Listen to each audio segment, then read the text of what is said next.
لو أنزلنا هذا القرآن على جبل لرأيته خاشعا أنزلنا هذا القرآن على جبل لرأيته خاشعا أنزلنا هذا القرآن على جبل لرأيته خاشعا متصدعا من خشية وتلك الأمثال نضربها للناس لعلهم يتفكرون.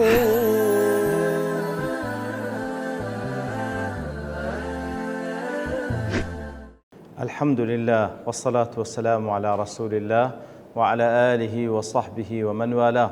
السلام عليكم ورحمة الله. برزان خوش حالم لواني حفصة نوتحف لتفسير قرآن بيروز بيمو خزمتان ومن بس رزامندي رب العالمين وهوادان مئوي آزي السودي لور بقرن. أعوذ بالله من الشيطان الرجيم. بسم الله الرحمن الرحيم.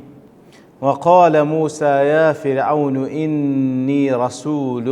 من رب العالمين. والله خوشوستان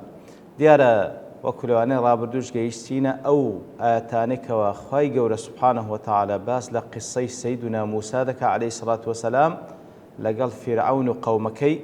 كاتك وخواي قول لدواية مزموعيق لبيغمبران عليه الصلاة والسلام إن زاد فرمي موسى من روانكر لبولاي فرعون ملأ قومكي وهروها الشعب مصري ليردا خواي قول باز لو حواري ذكا لسرتادا لنيوان موسى عليه الصلاة والسلام لقل فرعون دا بتشيويك بو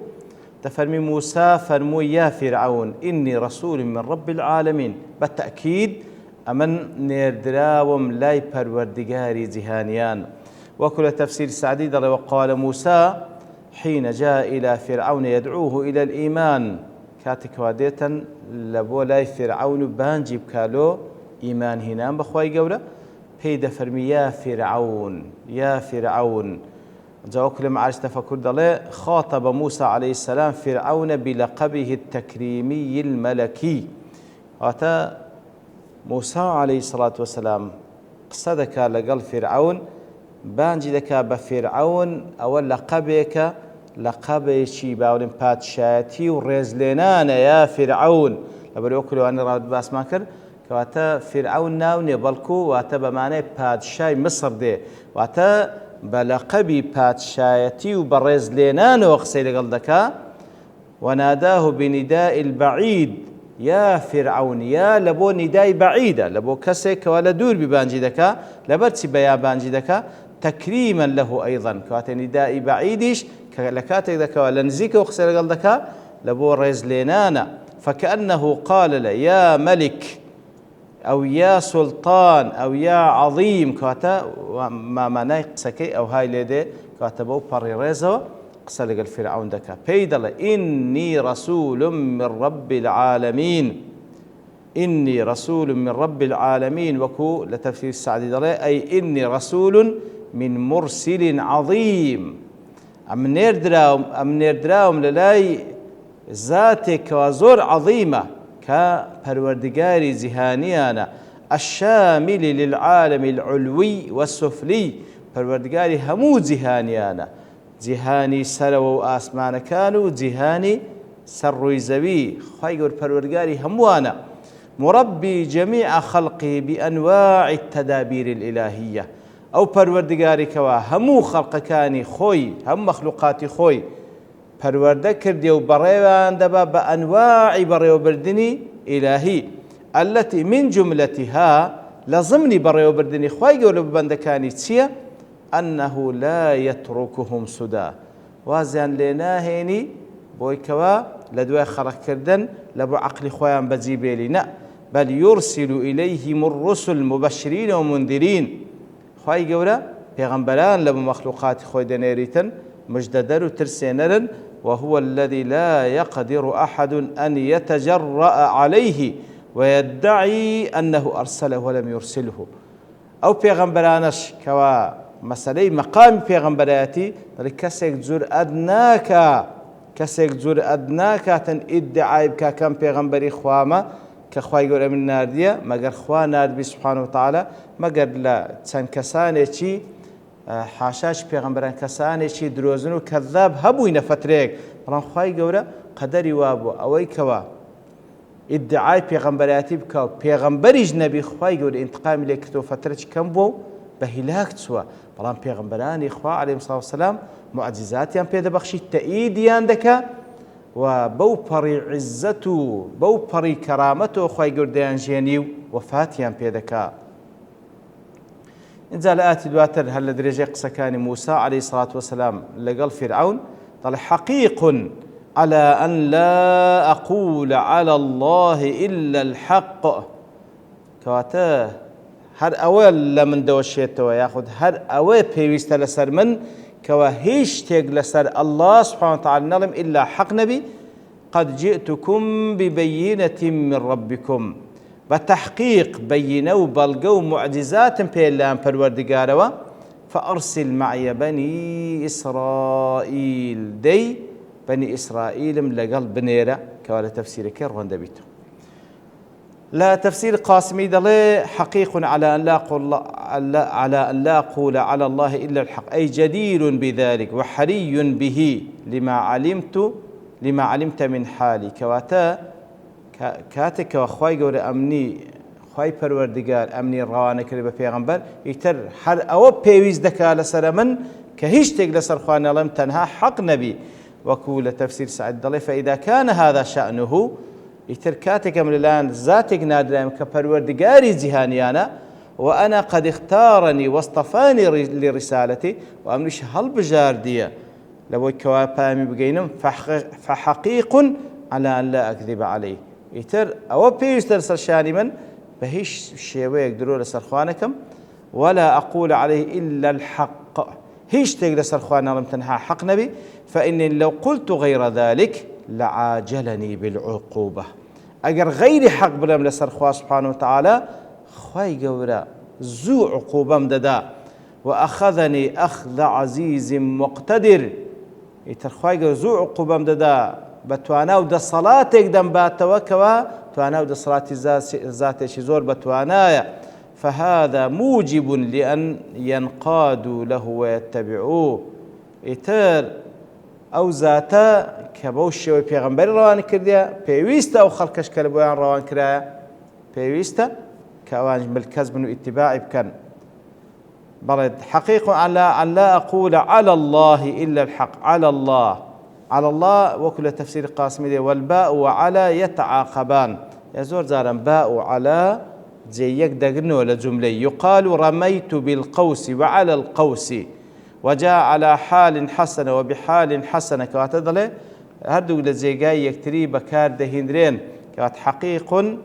على أن لا أقول على الله إلا الحق كوات دله على كب معناه باش دي وكل ردا ولهاد زي لزيجاي تكاش دله وكل منهنا باء على لزياتيك بكار دهندرين لتفسيري معارج دله حقيق على أن لا أقول على الله إلا الحق دله وفي قراءة نافع حقيق علي أن لا أقول على الله إلا الحق مثل قراءة نافع هاتية حقيق علي أن لا أقول على الله إلا الحق وقراءة جمهوريش حقيق على أن لا أقول على الله إلا الحق أزوك دي ليش ده فالعبارة على قراءة نافع حقيق علي ظاهرة الدلالة دلالة كاتك وبو قراءة دخينة أو معنى كديارة والمعنى واجب علي حقيق علي أي واجب علي وجوبا إلزاميا مؤكدا واجب لسرم واجب كوابي ملزم بالتأكيد لسرم تأكيد كرايتو أن لا أقول على الله إلا الحق كهيج تيج لسر خوانا لم تنحى حق نبي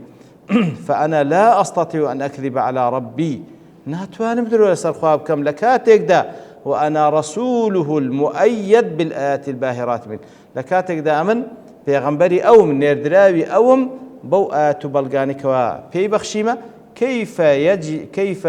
يجري لي جل جلاله الآيات الخوارق إن كذبت عليه يترخوا يقول كو آيات معجزات بيدا بخشي أقر بيتهم دري لسر أو بكم سبحانه وتعالى وبقراءة جمهوريش هي بمعنى اسم المفعول كالفعل المبني للمجهول ترى بمعنى أويده وكو فعل مبني للمجهول ده وهي خبر ثاني لحرف إن المشبه بالفعل من عبارة إني رسول من رب العالمين كواتا ليردا إن كحرف بابرين المشبه بالفعل خبر دو خبري هي خبري يكم إني رسول من رب العالمين خبري دومي حقيق على أن لا أقول أي إني رسول محقوق وعبارة على أن لا أقول على الله إلا الحق نائب فاعل أي إني رسول مثبت إثبات إلزام كواتلير ده بمعنى أويده واتخواي يقول الثبات بين بخشية ثبات بين بخشية ملزم بو ثباته فأنا ملزم إلزاما لا خيار لي فيه كواتا بمعنى قول الجمهور وكل تفسيري معارج ضليه وتأمن ملزم اختيار منية أصلا غيري أو كتبليغي أو حقي بكم كلا أخوي يقولوا هاتيا فعلى أن لا أقول الله إلا الحق إذ إني معصوم بعصمة الله من أن أفتري عليك واتا وكو لا معارج ضليه حقيق على أن لا أقول الله على الحق واتمعنى عصمة دبخشكهم بيغمبران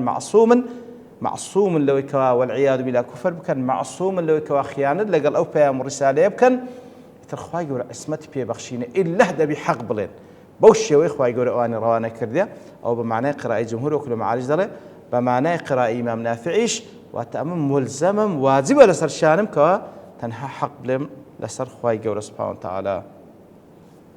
قد جئتكم ببينة من ربكم وكل تفسير قاسمي ذلك أي آية منه تشهد على صدقي فيما جئتكم به بالضرورة وتبينوا معجزات بيكوا بلقوا شاهدا لسرويكوا أمن بحق للام فالوردقار وهاتمة قد جئتكم ببينة من ربكم وكل ما عجز الله المراد بالبينة ما أمره الله بالتبليغ من أمور الدين إيمانا وعملا لما عجز الله قد جئتكم بينة من ربكم واتأو بينة واتأو كخوا فرمان من بيكردية لو أموراني دين لإيمان ولعمل بيتان رابقينم أما البينة بمعنى الآية المعجزة الخارقة للعادة فسيأتي في الآيات التالية بيان أن فرعون طالبه بأن يأتي بها إن كان من الصالحين فيما يبلغ عن رب معارج ضلة قد جئتكم بينة من ربكم ضلي أو معنى أمن بينم بي وات الشريعة عقيدا بي الله أخوي يقولوا بيتان رابقينم بلان بمعنى آيات معجزة أويك وفرعون داوادك وابو أويش لأت كان دواتري بفضل خواي قولا لمسألة معجزات حسي كان نشان الدا فأرسل معي بني إسرائيل إتر موسى عليه الصلاة والسلام داوا لفرعون دكا فأرسل معي بني إسرائيل روي أنه تعالى أمره أن يأتي ولا تفسير قاسمي ضله روي أنه تعالى أمره أن يأتي فرعون ويقول له أو هاري ذكره كفرماني بيكرا موسى عليه الصلاة والسلام بستلا فرعون بيبله إن إلهنا أمرنا أن نسير 3 أيام في البرية ونقرب له قرابين ونعبده كما تخوى يقول فرمان بيكر ديما بخون بمن إسرائيل درب بتسينا آخار أو زلوين دري سيروجان بروينو أنواع عبادة لبخوي جورا أنزام بدين أو لا معارج دله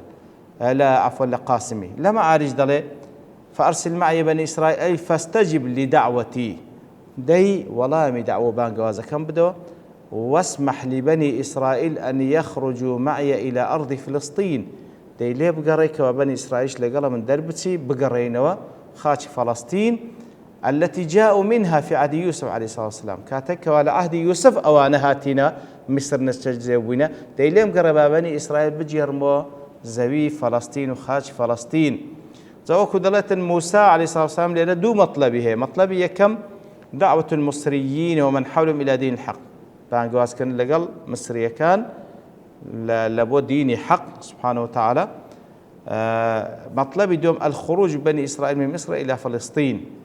درتسون وريبيداني فرعون لابو بني إسرائيل كوالا مصر دربسن لابو فلسطين لإقامة دولة الإسلام لله فيها تاكو إقامة الدولة إسلام بكن كوشريعة خوا حاكم بيتن لبندر وقد علم تعالى أن فرعون لا دعهم يمضون وكل تفسير قاسمي دله وخواي قولت زانيتا أو فرعون ريقان بينادا كوادربسن ولكن ليظهر آياتي على يد موسى بلام لبو أويك وخواي قولت آيات كان نشان بدال سدس موسى ويهلك عدوه وده الشيء لنا تيزدك أو ابتناع ذكا فرعون أو دج من سرسختي موسى عليه الصلاة والسلام لنوبا. فلما أتى موسى فرعون وكلمه في أن يرسل معه قومه كاتكوا خواي جورا سبحانه وتعالى موسى دين لله فرعون قصير قال كوا ريجاي بيبدأ قومكي لقلي برون أنكر أمر الرب له يتر أو إنكاري أو فرمان خواي جورا ذكاة فرعون وقال لماذا نعطل الشعب عن أعماله أو الشعبي لبرتسية لو كانوا باركاني خوي تعطيل دكي وكانوا مسخرين لفرعون في عمل اللبن كاتدري أو قومي بكارده هنا كردبيا كويلي خوي هموي خشتي بيدا برينو إيش بيدا كردن وأمر بزيادة عملهم بأن يجمعوا 2 من أنفسهم بعد أن كانوا يعطون من قبل فرعون بأن يجمعوا اللبن من أنفسهم بعد أن كانوا يعطونه من قبل أن يجمعوا التبنة من أنفسهم بعد أن كانوا يعطونه من قبل فرعون كواتل مقابله وكوا موسى عليه الصلاة والسلام دفرمي ليان قربالي قالوا بين طلع أو زارع كرد وكان يسريان سختر كر خشت يعني بيدروز ذكر أو زارع تدبي كاش كوالا بدروز كنا وخشتي بخوشتان دابي ممكن أو زارع بوشم خشتكش دروز بكن واتبهيش شويش فرعون آماده نبو نا إيمان بيني نبني إسرائيليش آزاد بك لقل فرعون لقل موسى عليه الصلاة والسلام برون يتر أو زاو قفتو قويو مناقشة بين موسى عليه الصلاة والسلام لقل فرعون بردوام دبي والله من برتوا بين كاد دوستين بمشتواني خواي يقول له أنا داهاتو ديني وخزمتي وصلى الله وسلم على نبينا محمد وعلى آله وصحبه أجمعين وآخر دعوانا الحمد لله رب العالمين. لو أنزلنا هذا القرآن على جبل لرأيته خاشعا أنزلنا هذا القرآن على جبل لرأيته خاشعا أنزلنا هذا القرآن على جبل لرأيته خاشعا متصدعا من خشية الله. وتلك الأمثال نضربها للناس لعلهم يتفكرون.